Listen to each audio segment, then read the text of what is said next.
Salut à tous, nouvelle vidéo. On va parler, je me suis noté, le bonus écologique va-t-il passer, donc le super bonus écologique, ça fait vraiment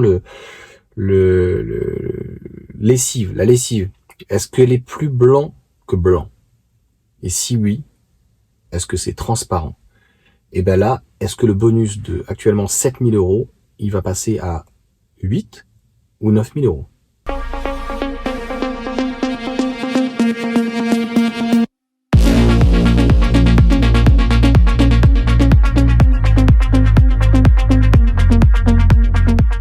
Selon les dernières informations que l'on a eues, le super bonus va augmenter. Selon d'ailleurs les dernières informations, et on écarte tout de suite, on n'est pas sûr que les 5 000 € restent. Peut-être qu'ils seront diminués à 4 000 pour compenser de l'autre côté. En tout cas, le budget de l'État sur les voitures électriques sont déjà énormément compensés sur le fait qu'il y a énormément de véhicules, pas que les Chinois, les Américaines et autres, vont être bien squeezés. Ils n'auront plus le bonus. Donc ça va faire un appel d'air au niveau du super bonus et de pouvoir aider les personnes à passer aux véhicules électriques. Je tiens à redire qu'aujourd'hui, une IC3 qui est en finition haute à 27 000 €. Aujourd'hui, le bonus c'est 7 000, mais il va passer à 8 000. Mais on a peut-être parlé de 9 000 €. 10 000, ça serait faire de la surenchère. Mais même là aujourd'hui, avec 7 000 € de bonus, eh ben, ça te fait un véhicule à 20 000 €, une petite citadine qui fait 350 km d'autonomie, donc on va dire 300, avec des cycles de 3000 cycles, 900 000 km. Autant te dire que la batterie, ça ne sera pas un problème. Autant te dire que si tu peux te brancher chez toi à 10 centimes à tempo, même si demain, dans 10 ans, ça multiplie par 2, même à 20 centimes et à peine 20 kWh de consommation, on sera dans les 10 prochaines années à moins de 4 € et on est actuellement à moins de 2 € du 100 km. Donc ceux qui veulent que la voiture électrique soit facturée au kilomètre n'ont qu'à bien se tenir. En tout cas, sur donc le bonus, ceux qui peuvent attendre l'année prochaine, je pense que il vaut mieux en tout cas attendre l'année prochaine pour pas que le bonus. Il va y avoir beaucoup de nouveautés. Et il n'y aura pas que des françaises. Il y a aussi Kia, mais Kia n'a plus le droit. Ah oui. Mais il y a les allemandes, il y a pas mal de petites voitures donc qui devraient être éligibles donc au bonus. L'idée 2, je suis pas sûr qu'elle arrive à temps non plus.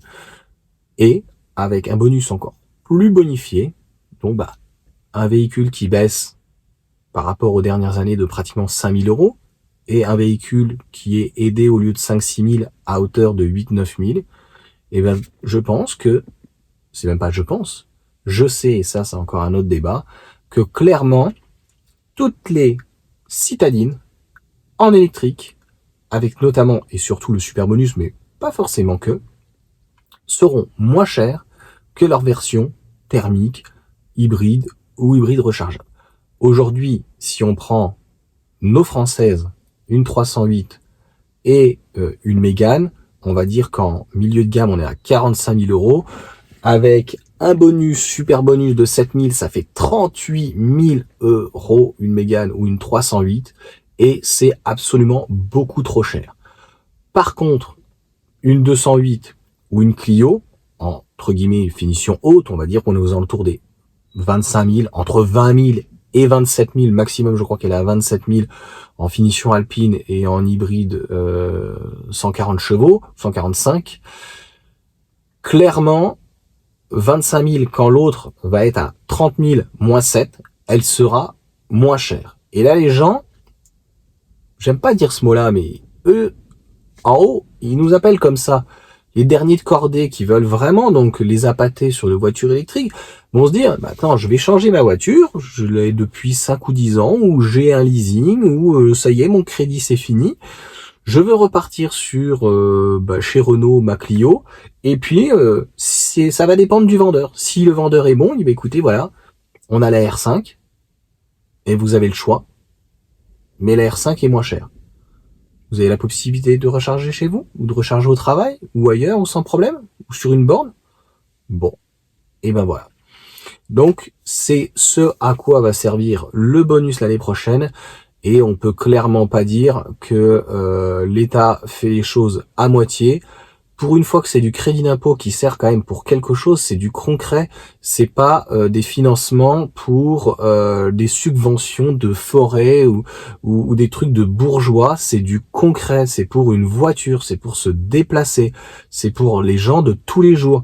Ça représente 50%, ce super bonus, 50% des ménages, des personnes qui sont en France. Voilà. Donc c'est pas une loi Cellier pour quelqu'un qui a des revenus qui paye des impôts à hauteur de 3 000 ou 7 000 euros et qui fait de la défiscalisation, que l'on soit très très très clair. Donc voilà. Eh ben on n'a plus qu'à attendre la nouvelle loi. Alors, on en saura plus certainement au mois de décembre et on aura l'information au maximum. L'année dernière, ça a été très très tard, souvent c'est entre le 15 et le 20, le 25 décembre. L'année dernière, je crois que c'est sorti le 1er ou le 2. Donc, maximum, on aura la confirmation à 200% avant le 1er ou le 2 janvier 2024. Mais dans tous les cas, j'ai déjà fait une vidéo, je le mettrai peut-être là si j'arrive à la retrouver, parce que je sais plus comment je l'ai intitulé, mais en gros, tout est au vert tous les feux sont au vert pour clairement la voiture électrique et un passage vraiment 2024-2025 qui va être franchement relativement doux, et les personnes qui ont l'habitude de faire des économies en diesel, franchement, mais vous allez revivre quoi. Vous allez faire des économies en électrique, vous allez avoir un confort de conduite qui va être complètement différent, et vous allez avoir, si c'est une vraie voiture électrique, on attend en tout cas la R5 qui devrait être une vraie voiture électrique, et ben avoir énormément d'espace donc dans le véhicule. Là, il faut qu'ils fassent des efforts par contre sur les motorisations. Donc les meilleurs aujourd'hui, c'est Tesla sur l'essieu. Et donc on récupère énormément de coffres. Un coffre à l'avant, un coffre à l'arrière, une soute. Et c'est ça en fait aujourd'hui une voiture électrique. C'est des batteries idéalement situées dans le plancher pour avoir un véhicule extrêmement stable. Et puis tout un environnement à ce niveau-là. De toute façon, Tesla, c'est plus leur force au niveau des superchargeurs. C'est très bien. Mais j'ai fait une vidéo donc sur IE-Charge, j'étais extrêmement étonné de la qualité et tout, et ils sont en train de se développer partout, ils sont à 30 centimes IE-Charge, tiens je te le mettrai là certainement, mais franchement IE-Charge, j'ai beaucoup apprécié, donc la prochaine fois que j'y repasse ou quoi, je referai des vidéos donc de l'environnement, parce qu'ils sont quand même très bien situés, à la campagne, dans des champs souvent, mais juste à côté, il y a tout ce qu'il faut, donc des fast-food, supermarchés, il y a même des fois des petits parkings avec toilettes, etc. Donc voilà. J'espère en tout cas que la vidéo vous aura plu. N'hésitez pas, je le dis pratiquement jamais, à mettre un pouce, à commenter, partager, et puis ça fait toujours plaisir en fait que l'on soit soutenu pour cette passion qui est l'automobile. Allez, ciao.